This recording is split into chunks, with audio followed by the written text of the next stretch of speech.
Lembaga Amil Zakat dengan dosen pengampu Bapak Fatkhur Rahman Al-Banjari, Sarjana Ekonomi, Magister Ekonomi.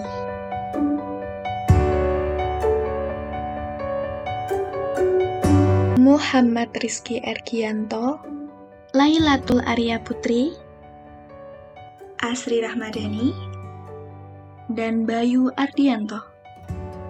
Selesai perkenalan, berikut merupakan subbab-subbab yang akan kita bahas.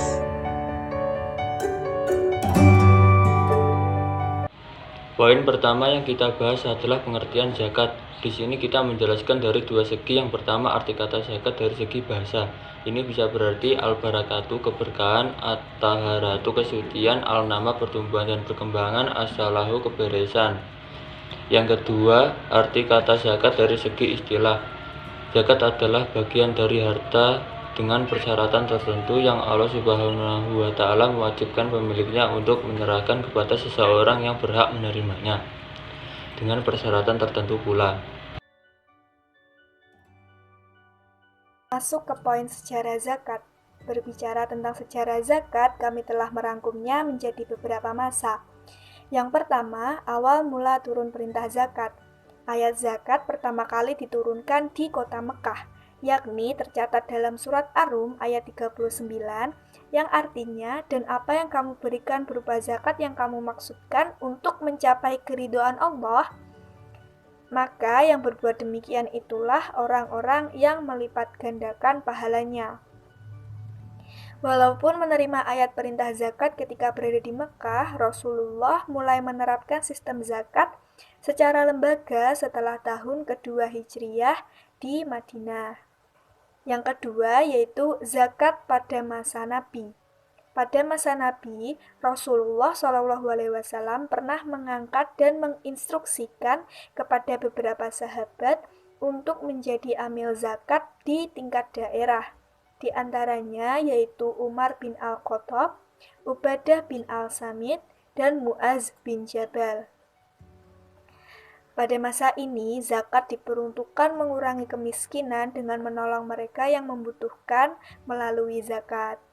Dan terdapat 5 jenis kekayaan pada masa Nabi Muhammad SAW, yaitu uang, barang dagangan, hasil pertanian seperti gandum dan padi, buah-buahan, serta rikas atau barang temuan. Selain 5 jenis harta yang wajib zakat tersebut, harta profesi dan jasa sesungguhnya sejak periode kepemimpinan Rasulullah SAW juga dikenakan wajib zakat. Yang ketiga yaitu zakat pada masa tabi'in. Pengelolaan zakat pada masa tabi'in berada di tangan Khalifah Umar bin Abdul Aziz. Beliau merupakan tokoh terkemuka yang patut dikenang sejarah, khususnya dalam hal pengelolaan zakat. Di masa ini, zakat mengalami reformasi yang sangat memukau, di mana pada masa ini semua jenis harta kekayaan wajib dikenai zakat. Pada masa ini, sistem dan manajemen zakat ditangani dengan amat profesional. Lanjut mengenai sejarah zakat. Yang terakhir, zakat pada masa modern. Sejarah pengelolaan zakat di Indonesia. Yang pertama, pada masa kerajaan Islam. Zakat pada mulanya dikatakan sebagai upeti. Hanya saja upeti yang secara nyata telah membuat rakyat miskin semakin tenggelam. Karena itu, dengan zakat diharapkan lembaga upeti itu justru harus menjadi sarana yang efektif bagi pemerataan dan penjajah gerakan kaum miskin. Yang kedua, pada masa kolonialisme, dikarenakan zakat pada saat itu berperan sebagai sumber dana bagi perjuangan kemerdekaan Indonesia, pemerintah Hindia Belanda ingin melemahkan hal tersebut dengan melarang semua pegawai pemerintah dan priyayi pribumi mengeluarkan zakat harta mereka. Namun kemudian pada awal abad 20 terdapat peraturan yang berisi bahwa pemerintah Hindia Belanda tidak akan lagi mencampuri urusan pengelolaan zakat dan sepenuhnya pengelolaan zakat diserahkan kepada umat Islam. Yang ketiga, masa awal kemerdekaan pada tahun 1951 Kementerian Agama mengeluarkan surat edaran pada tanggal 8 Desember 1951 tentang pelaksanaan zakat fitrah, dan Kementerian Agama melakukan pengawasan supaya pemakaian dan pembagian hasil pemungutan zakat berlangsung menurut hukum agama. Pada masa ini, Kementerian Agama mulai menyusun RUU tentang pelaksanaan zakat dan RPPPUU tentang pelaksanaan pengumpulan dan pembagian zakat, serta pembentukan Baitul Mal pada tahun 1964. Namun menurut Menteri Keuangan, peraturan mengenai zakat tidak perlu dituangkan dalam undang-undang, cukup dengan peraturan Menteri Agama saja. Yang keempat, masa Orde Baru.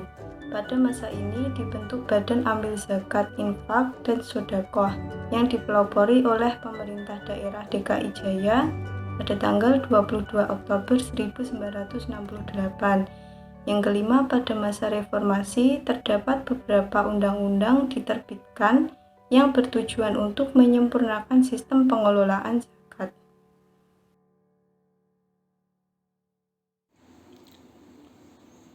Lembaga Pengelolaan Zakat. Lembaga Pengelolaan Zakat adalah institusi yang bergerak di bidang pengelolaan dana zakat.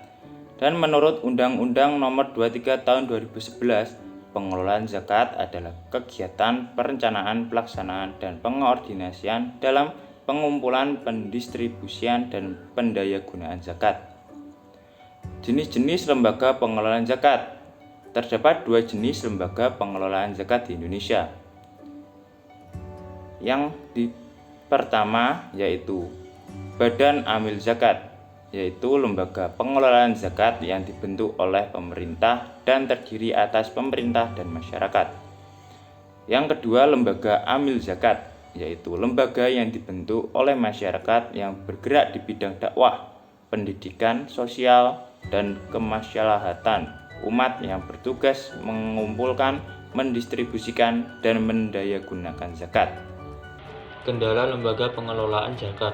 Kendala pengelolaan zakat di Indonesia dapat bersumber dari berbagai segi seperti sikap para muzaki, mustahik, dan juga badan pengelola zakat itu sendiri.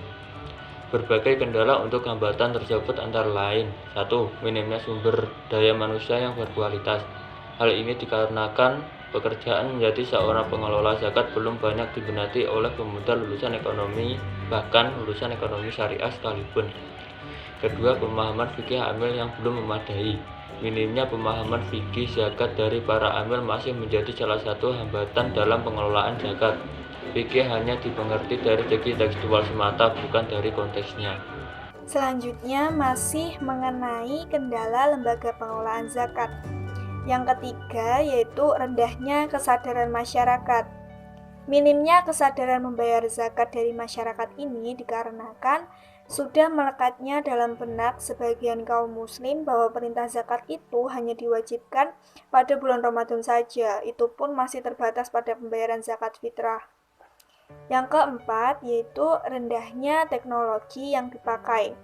Penerapan teknologi yang ada pada suatu lembaga zakat masih sangat jauh bila dibandingkan dengan yang sudah diterapkan pada institusi keuangan. Yang kelima yaitu sistem informasi zakat. Hal ini masih menjadi kendala dalam lembaga pengelolaan zakat, di mana lembaga pengelolaan zakat yang ada belum mampu mempunyai atau menyusun suatu sistem informasi zakat yang terpadu. Dengan demikian, para lembaga pengelola zakat ini saling terintegrasi satu dengan lainnya. Strategi pengembangan lembaga pengelola zakat. Yang pertama, membudayakan kebiasaan membayar zakat. Penanaman kesadaran akan kewajiban zakat dilakukan sedini mungkin, yaitu dengan membiasakan santri ataupun siswa dan juga anak untuk berlatih membayar zakat.